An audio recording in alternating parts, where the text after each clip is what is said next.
Naman guys, pag-isip ko naman. Dating galing sa trabaho. Tulog ko. Tapos, pag-isip. Kumain at na ito. Naglinis sa kusina. Para pag magpunta na sa trabaho, linis na yun. Linis na yung ano natin dito. Kusina.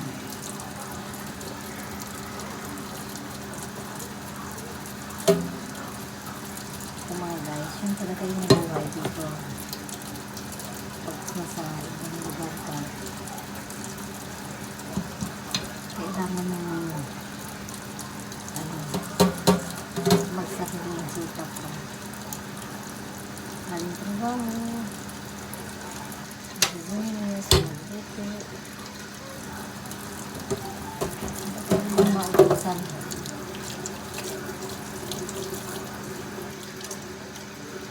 Ay, di kami mag-iisa.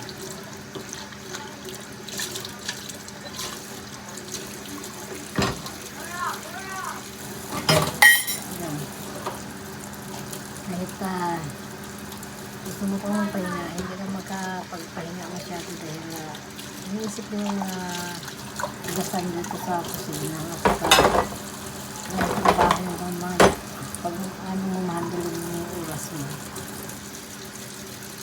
Hindi pwede walang trabaho eh.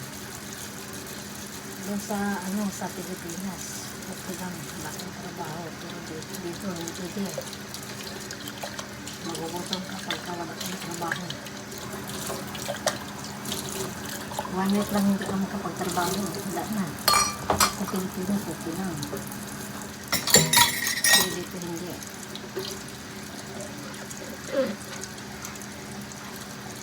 Isang araw, 2 araw, layo na yung gap mo. Maano mo na yung mga bills mo, manis mo na yung mga bills mo. Yun. Kaninang umaga, dumating naman yung bills. Bago na nakabayad ng bills, ha? Ayan, dumating naman din. Kabayad ko lang. Tulis ko lang, pero yung bayaran nandiyan na. Para sa katapusan. Tapos kung mag-debit, may bills pa. Yung ano, agrado yung trabaho dito.